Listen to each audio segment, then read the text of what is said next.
It's simple, really. Great stories with a good cup of tea. It's the Tea with Mike show. Alright, guys, welcome to another episode of the Tea with Mike show. Joining me today is Gerard Norman. Welcome to the show. What's going on, Mike? Thanks for having me, my man. No worries. Pretty good. Day's going well. Got my cup of tea, and we were chatting a few moments ago about. Even though you don't have tea with you right now, you are a bit of a tea fan yourself. Yes, sir. Yes, sir. I was inflammation tea, mint tea. What else do we have? Sometimes I was telling you I just boil water with ginger in it, and that's tea. So something hot, treat the body well. Awesome. And how often would you say you drink tea? Just in the morning and the evening, or throughout the day? I would say mainly in the morning. I like doing it in the evening as well. But throughout the day, I don't ever really have that kind of setup at my office. So maybe when we get a bigger spot, instead of coffee, we'll have tea machines. So more people at your company drink coffee than tea? Actually, I got my friend Vicky here, who you were actually talking with in the beginning. She Yes. drinks coffee, but she doesn't drink it in the office, and I don't really drink coffee at all. So tea's kind of, yeah. Awesome. So we'll definitely jump in because you've got lots of interesting stories to tell. So we'll start pretty generically. If you wanted to tell everyone a little bit about you, a sort of an overview before we dive in a little more. Okay. Well, overview about me. Again, my name is Gerard Norman. I own a company called Gerard Marketing. It's pretty basic, right? Use my first name, put marketing behind it. But my company's based out of Virginia Beach, Virginia. I've had my agency now for about this is the fourth year. We had two different agencies. We switched the names, but this is our fourth year. We do social media paid ads. So essentially people tell us what kind of client they want, and we find a way to get our message in front of them and in turn make them money. And essentially that's what I do. And I'm known for getting on video a lot in marketing circles. And that's pretty much, the overview as far as me. I'm big on family. My family's everything to me. I have a 9-year-old son who'll be 10 here on February 14th, a Valentine's Day baby. And then married to my wife, the most beautiful woman in the world. She does everything for me. She's everything to me. So I'm pretty happy, man. Live a good life. And right now things are a little busy, signing some big deals right now. And I'm just really grateful that, one, I have a great team, people like Vicky and the people that work on my team, and that I get the opportunity to talk with cool people like yourself. Awesome, man. And so let's dive a little bit further into it. So things weren't always as optimistic or as green. Do you want to go back to kind of the beginning and the kind of accident and that journey, because that's all very important. Okay. So before I got no problem. Before I got into this marketing thing, I was in a shipyard worker, right? So in Newport News, Virginia, they have a place called Newport News Shipbuilding, and they have an apprentice school. And I got into there in 2003, 2 years out of high school. Was an apprentice, graduated top of my class, rose my way through the ranks, was a supervisor, on to being promoted to something else. You probably understand politics. They did politics there, and I really didn't understand politics. I thought if I did a really good job, which I did, that would say everything, and people wanted you to kiss butt, and I don't get into all that, right? So I didn't understand it, and so eventually they took my supervisor job away from me because they said I wouldn't play fair. But we have the government's a third party when it comes to our yard, so we have to pass inspections through them. And I would always pass my inspections damn near 100%. And we're talking areas that had hundreds of thousands of feet. And my team was really good. It was a lot of hard work. But because I didn't understand politics, they thought I was too rough to deal with. So they kind of just pushed me off to the side. And I couldn't get another job as a supervisor. They had new kids coming out of apprentice school that were getting jobs, and I couldn't get one. So I said, I'm going to a different shipyard. And there's one in Portsmouth, Virginia. It's where the Norfolk, it's actually the naval shipyard. And on the way to work there one day, this was a year after I was there. On the way to work one day, I realized that I didn't really want to work there anymore either. And I'm giving you a little bit of backstory, but in Newport News, where they build the aircraft carriers and submarines, we had a lot of procedures in place. There was a lot of integrity. There's still people who cut corners, but cutting corners there was nothing like cutting corners where I went to this other place. The first things I seen when I walked into the shipyard just kind of hurt me to my soul, because integrity is everything to me. And I was just, one day I looked in the sky and said, I can't do this the rest of my life. There's no way I can work here with people who don't care. Because no matter how you feel about the military, because that goes into politics, you know, if I'm doing a job, my name's on it, I want it to be the best. And those people, I felt like they wouldn't let me be at my best. Let's say that we were painting your room and it required an inspection. Guys would, you know, make a cup of tea or a soda, and they would pass the job without going to look at it. And I'm just like, this isn't right. So, yeah, it messed with me. That's how accidents happen and well, serious consequences. Exactly. So that doesn't sit right with me. So I remember looking up in the sky one day saying, I can't do this. And then probably within a week, I was hit by this 18-wheeler truck. So I didn't really have an option to kind of do this. But this just lets you know how the universe works. I asked for something and it gave it to me, but it didn't give it to me in the way that I expected. The things that happened after getting hit by an 18-wheeler truck, essentially, I was with my 2-year-old son. He was on the passenger side. We were riding up. A truck pulled off the highway and hit us, almost flipped us over. And essentially, I had some surgeries on my hip and my back. Couldn't go to work. Lost my house, mounds of debt. It was just this crazy situation. But the light at the end of the tunnel is it's still not, like, I'm not out of the cave yet. I mean, I'm way further down the cave and things are going great. But I feel like that spawned so many good things for me in a good direction that I've been grateful for it. I mean, losing my house wasn't easy, but no. I just knew that this was the right path, because if it wasn't for that accident, I'd still be working at the shipyard, you know?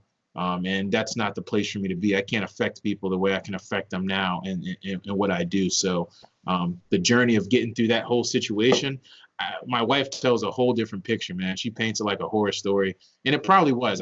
For me, no matter how tough things get, I always look for what can be better. What can I do to better myself? And I just push myself through the situation. That's quite interesting, because she's obviously, because she's a different person, she's looking at it from a different perspective. Like, she loves you a lot. She loves the child, and then she's getting a phone call, isn't she, with whatever she's doing? And those are definitely a lot of emotion. Are they still alive, right? Because it's not like you were hit like with a car on the car. It's a truck, right? And I don't know the statistics, but statistically speaking, a lot of more people are likely to die from being hit by a truck than survive, probably. I would say so. I mean, that's why, like, I'm extremely grateful. You know, I have this thing called GAVE, gratitude, appreciation, visualization every day. Something I came up with after that. Being in the struggle, the hardest part for me was not having money, because I didn't have a job anymore. I was used to making, I'd say 60 to 70, you know, as close to 80 a year. Working at the shipyard, and to go from that to kind of zero was probably the most difficult thing. That was the challenge for me, but not trying to figure out how I was going to survive. And it took a lot longer to make money than I thought it would. You'd be surprised how hard it is to give away things for free. That's when you really start learning sales. So as you're going through this journey, is there a particular factor or factors that kept you going in those kind of like lowest moments? The lowest moments, I would say the lowest moment was when I tried to start a real estate business. Let's see, I left the shipyard in November of 2012 because it happened in May and I just couldn't do it anymore. I almost ripped my whole labrum off. I don't know what would have happened then, but in December 2012, I actually got the surgery, and then 2 days after, I was in a real estate conference trying to learn how to do real estate investing. I was there in crutches, and I thought, I was like, all right, this is going to be cool. This will be great. I can do this. I think the low point for me was understanding that, I guess, appreciating the shipyard more, because I realized that all the systems and things they put in place made it easier for me to do my job, even though it was not the easiest job to do, versus starting the systems from the ground up. And that was probably the most difficult thing for me, because no one ever taught me how to build systems. They just put you in a system. So overcoming, you know, I decided that, and my wife suggested too, I should go talk to someone. So I was like, I know I work hard. I'm always known as one of the hardest working guys. Why can't I turn this around right away and start making money? It was really naive of me and arrogant to think that I could just jump in anything and make a whole bunch of money, but I didn't understand that that's how I was thinking. So overcoming my own, and I think a lot of people face this and they don't realize it, overcoming their own naivety. I don't even know if that's the right way to say that word, but and arrogance, and understanding what needs to happen in order to get to where you're trying to go, the steps that come in place. Like I said, the shipyard, all the things that I've been doing for the last 4 years, the shipyard's been doing for ages. So it makes it easy for a guy to come in. And that was hard because I'm not going to say I'm unorganized. Having someone like Vicky helps me be organized a lot more. She handles a lot of stuff for me, but setting up processes and procedures by myself was something that, again, I struggle with, and my wife helped me out a great deal with that too. That's awesome. It's awesome in the fact that you recognized an area where, not a weakness, but an area where you're not so strong in. And you thought, who around me in my network or family, in the case of your wife, and then bringing in someone like Vicky who possesses some of these skills that you're not so good at, and how doing that helps you keep making progress. So that's really cool. Also, I would say too, like, and sorry for the confusion on, this is kind of between us, but on the whole thing with the messenger, I suck at messenger. So Vicky takes care of a lot of stuff for me when it comes to reaching out, because in all honesty, I'm on sales calls a lot of the day, or I'm in meetings, and sometimes I'm in these meetings and I took messenger off my phone because messenger will start popping up on the screen, and I'm like, popping up. Yeah, so my bad on that, but yeah, that's why Vicky helps me, man. She helps me in so many different ways, and shout out to my other teammates too, Robert and Nick. They hold a lot of stuff down for me, and they allow me to be able to move like a CEO and do CEO type things instead of working in the business on a daily. Okay, and then so obviously, as we've discussing, you've had a lot of misfortune. If you think back to your journey, which is obviously still ongoing, is there a piece of advice that you give somebody else that maybe finds himself in a similar journey or path? The advice I would give would be, one, find someone that is doing what you want to do, that already has what you want, and learn from them. There's a little bit more advice that comes with that, because, as you know, most of the people that are out there, they charge money for you to be a part of their community, which I have no issue with that. But when you're in a situation like I'm in, and you're possibly going to be watching this video, you may not have money to invest in a coach or a guru. That was something that I wanted for a long time that I couldn't afford, and I found a way to stop telling myself I couldn't afford it and made it happen. But essentially, if you don't have any money and you want to learn a skill, like for me, it's marketing, right? Find someone who does it. And if they're really good at what they do, they'll have a bunch of free content out there that'll get you primed and ready. So that way you can possibly, like, shout out to my man, Billy Jean from Billy Jean is Marketing. I learned a lot from him. I learned how to make money with social media marketing before I ever gave him money. So it allowed me the money to pay him in order to learn more and be coached. And that's what I would strongly suggest. Be consistent in your actions, be efficient with your actions. And when you don't have your own boss, it's all on you. So, if you make excuses, no one's going to call you on it, but your paycheck or whatever money you make is going to reflect. So find someone that you really like, learn from as much as you can from them, watch the things more than once. So let's say, like with this episode here, let's say it wasn't me, but let's say it was an episode with someone that you did that someone wanted to learn some stuff from. Watch this episode like 10 times and dissect the conversation. You don't have to watch a million episodes. Don't be afraid to watch the same thing, read the same book over and over again until you have. That's interesting. Never really thought about that. Yeah, like on my way up, I read Think and Grow Rich probably, like cover to cover at least 3 times. But on audio, it's a 2-hour book. I've listened to it maybe at least 20 or 30 times. Same thing with anything I listen to. I'm not always quick to rush into a new thing, because people will get a new book and they'll try to rush through the book because they want to finish it and they want to read it and they like it. But the faster you go through the book, you're not really applying much of anything. So I've adopted the principle of, let's say I'm listening to an audio book. It's a 6-hour book. I listen to 15 to 30 minutes increments, and then I'll double that up. So 15 minutes, whether it's 5 minutes or tomorrow, I listen to the same 15 minutes at least one more time, and I download that information inside of me. And, when I say I've been through a course or a book 30 times, it wasn't straight through. It was listening to the same thing like 20 or 30 times in its totality and then moving forward. Because everything that we've been through, you're getting downloaded with information, and you have to reprogram yourself, and you have to decide what you want that self to be. And that's what I did. I wanted to be someone who was strong-minded, who found a way around things. And I just kept reading things and putting those things into action. And I feel like everybody's special enough to do that. I know I'm special, and I'm not saying that in a cocky way, but I know I'm special because I know that I have these abilities. And I feel like you, Mike, you're special too. It's just whatever you decide to do with your abilities is up to you and the journey you'll take. And I just want more people to take that journey and not be scared. It's fun. There's ups and downs. You won't have some money some days, but I think it's all worth it at the end of the day. Awesome, man. And then, so was there a specific? Do you remember a specific moment when you kind of decided I want to launch my own marketing company? Was there something super specific, or was it just the whole journey in general leading you to that particular thing? It was both. So 2012, the accident happened. 2012, I had the surgery. I tried real estate investing. I learned quick, if you don't have money, then it's more than likely not going to work, especially if you're not with the right folks.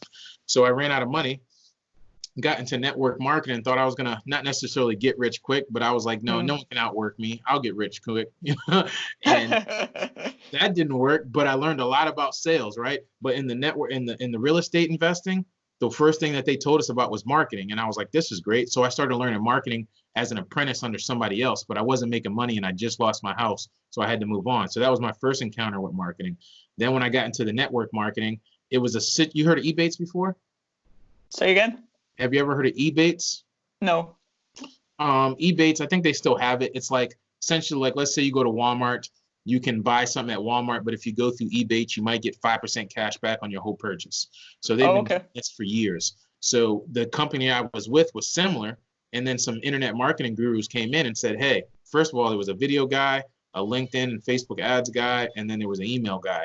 And he was like, why keep talking to everyone? All we do is run ads and we're making 30 grand a month. We just joined your company. And I was just like, man, I'm running around talking to friggin' everyone, handing out the cards. Yeah. I see.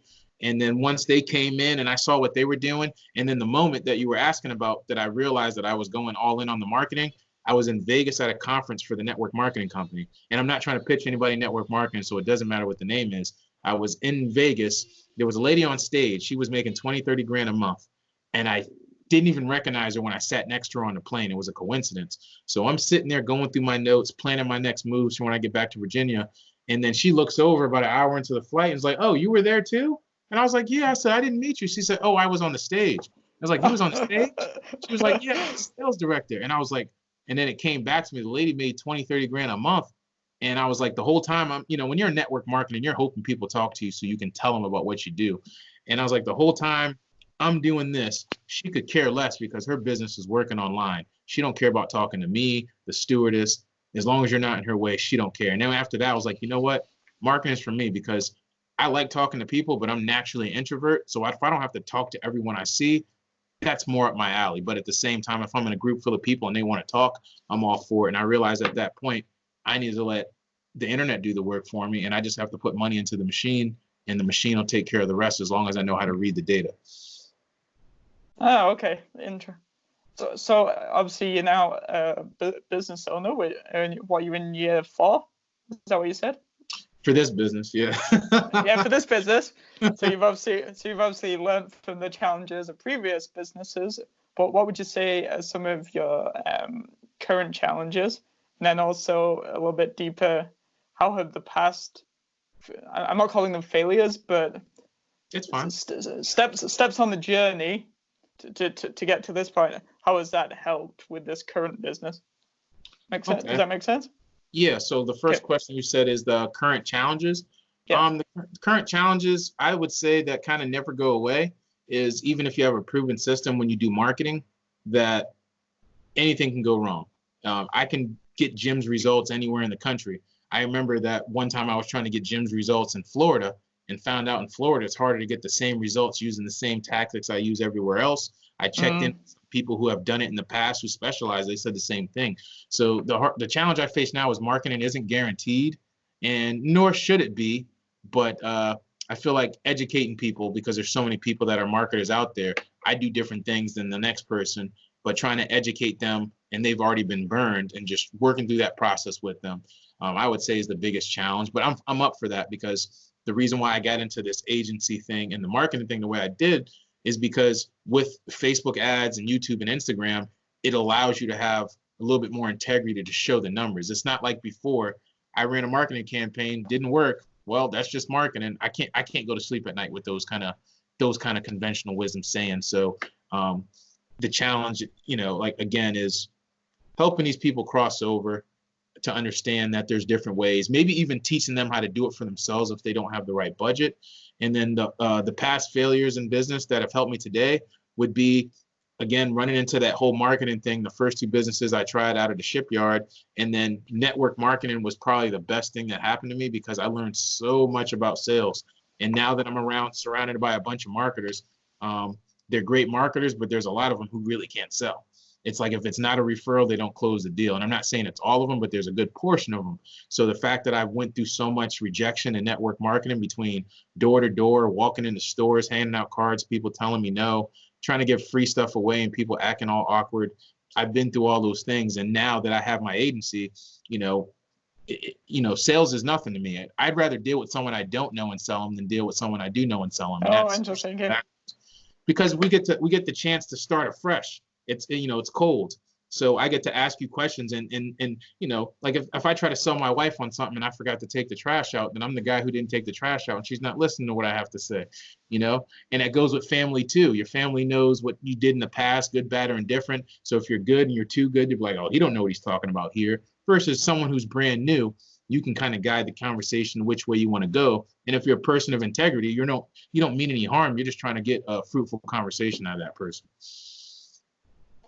Nice. And so obviously into marketing, social media, digital. So in those areas, what do you think are some of the next big developments in those spaces? And also maybe what do you think of TikTok, seeing as you work in marketing and social media? Okay, let's start with TikTok. With TikTok, I think it's great. I think it's a way, especially for the younger generation, to kind of express themselves. It feels like, because my son was using it, I didn't like some of the stuff he was doing on there, so we kind of tailed it back. But it feels like it's like a new age version of Vine. And, it kind of boils down to the first question you ask, what's revolutionary? And it's simple. It's video. Running ads, of course, like don't wait for organic traffic, because I feel like organic traffic, let's say I want people, let's say I want your business, right? But you're not the right fit for me and you show up organically, that's cool. It would make sense if you were the right fit for me, if I found a ton of guys like you and made sure you guys saw my stuff instead of everyone. But the whole thing is, what's that message that they're going to see? You can show them a picture or you can show them a video, and we're doing video now. So video is the most powerful form of marketing that there is on the planet, because you can develop like, know, and trust before you even have a conversation with anyone. When I go to San Diego, when I go to San Diego, that's where I learned a lot of my marketing from. They have events there. There's people that have seen my vlogs and all this stuff, don't know who they are, and they say, "Hey, Gerard," and I'm like, "Who's calling me?" I didn't bring anyone with me today. Exactly. And the key takeaway from that is when I put those videos out, I didn't really get a lot of views. I maybe got 30, 40 views in the very beginning, whether it was Facebook Live or whether it was a YouTube video or just a Facebook post. Just because people aren't liking and commenting doesn't mean they're not watching. You'd be so surprised who's watching. It's all about being consistent. So even then, it's a good time to plug you, man. Like, you've been super consistent with your podcast.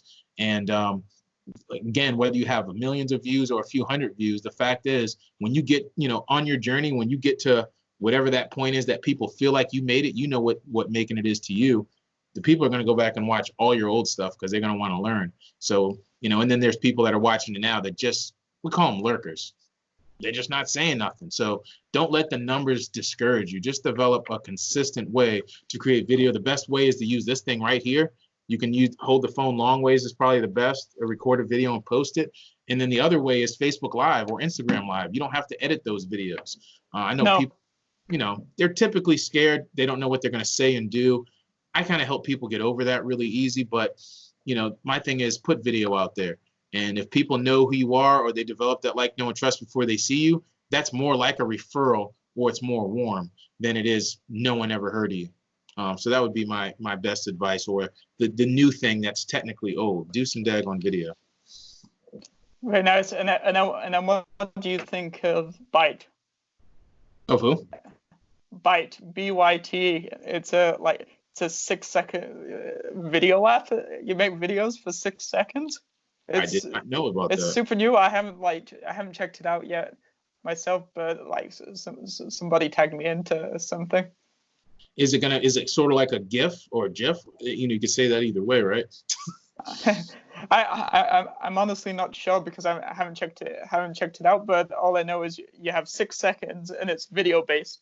Yeah, so It'll probably be a hit. I mean, because people like those short clips. The thing is, and even to go deeper into video, it's all about entertaining people. Like, even if I wanted to talk about my business, I'm a marketing company. I could button up my shirt and sit here and I'm a marketer. I've made over millions of dollars for my client, all that stuff. No one cares. What's in it for them? What problems are they facing?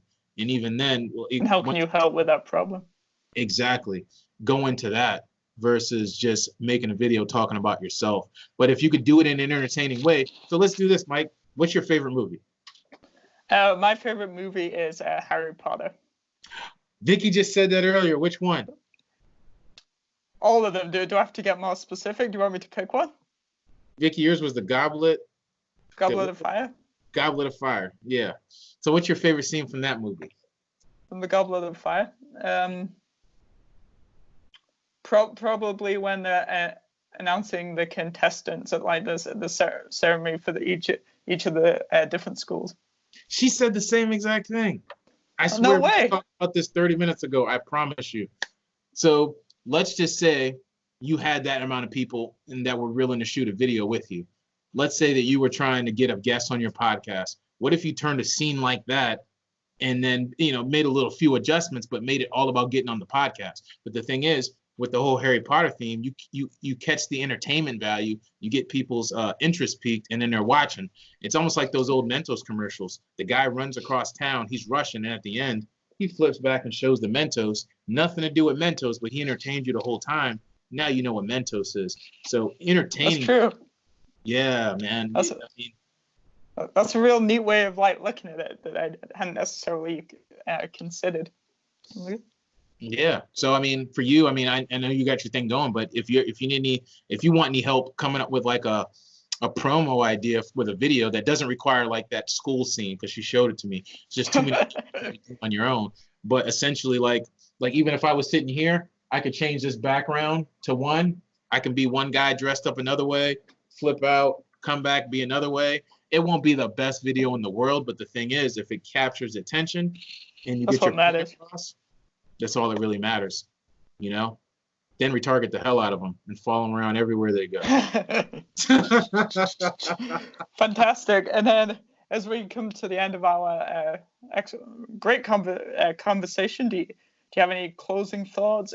Any advice for me as I continue to grow the show, or even any questions like for me? Pick and choose. Yeah, questions for you. So you started, I think it was January 2019. You started doing this, right? Yes, correct. Just over a year now, a year and a month. All right. So what got you interested in starting a podcast, and then what kept you consistent up until now? Okay, so I've always been big into the performing arts. I've always liked talking to people, the theater. That's followed me through my childhood. And then the capturing moment, if I was picking one moment, kind of like I asked you in your own company earlier, would be I was working in a box office selling tickets for an event. And these two 5-year-olds came up to the window. They both had digital devices, and I thought they were just going to ask me, oh, where's the washroom? I can't find my mom. What time does the event start? Something like that. And their question was, what's the Wi-Fi password? And so in the back of my head, I've always wanted to do something or do something with someone else in some format. And this is kind of just the path it took. But that was probably the final like striking moment on the lead up journey, kind of like yours, where it was like the world has a problem, and that's kind of like talk about it in my own way. Yeah. I like that. And as far as tea, what's your favorite tea?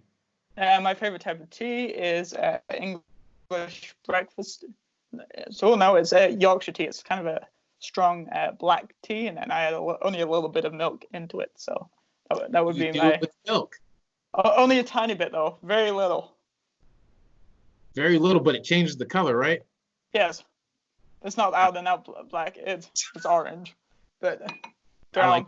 my tea the Yeah. same way. But you can Okay. also put too much. But you can also put too much milk in it, Okay. and then that ruins it. So that's how the show kind of came to existence. That's my favorite type of tea. Anything else? Yeah. So how did you fuse the idea of the tea with the podcast? I think that's a genius way. It's you being you, and at the same time adding another element of having a conversation. So how did you decide you want to stay with that concept up until now? Like I started brainstorming like in a notebook, and then I left it for a while, and then I like came back to it and just bouncing ideas around, and I came up with some stupid ones, and then I realized that with some help of some other people that I wasn't really going down the right path when picking a name, almost like you were saying when you came up with Gerard marketing. I was making it too complicated, trying to get too fancy. So I was like, I started thinking about thinking about myself, and then it was like, oh, and then it suddenly came, I'm from England, I love tea with Mike, and I'm lucky because it came together so easily in the end culturally, but it really does fit. I think that's what hooks a lot of people to go at least check it out, and then they realize over time that I'm consistent and I'm solid, and that's what attracts them to the show. I like that. All right, one more question for you. Who would you want to have if you could pick anybody in the world to interview on your show, whether it was interview or not, and have a cup of tea with? Who would it be? Easy peasy, and I'm off to see him in March, and we can talk afterwards about this. But Gary Vaynerchuk, I started watching a lot of his videos, and that was another factor in the journey of me wanting to do something for myself. So. Awesome, man. Well, I think you're doing a great job, man. Awesome. I Thanks, really man. appreciate you having me on, and thanks again, Vicky, for reaching out and getting. Yeah, thank you, Vicky. She waved, right, Vicky? You guys awesome, got man. Harry Potter thing in common. But go ahead, man. Awesome. So thanks again for being on the show. We can chat a little bit and stay connected and keep up to date with what each other's doing. All right, sounds like a plan, man. And everybody out there, if you made it this far in the video, keep watching Mike. He's doing some amazing things. He's a really good guy, and he's just following his passion. How could you not respect someone who's doing that? So appreciate you, Mike. Thanks again. Thanks, man. Appreciate you too. And guys, that was another episode of the Tea with Mike show. You'll definitely be able to check out some of what Gerard's doing. I'll put some of his links in the show notes, and then you'll also be able to see this story and all the rest of them on teawithmike.com. Thanks again, Gerard. It's the Tea with Mike show.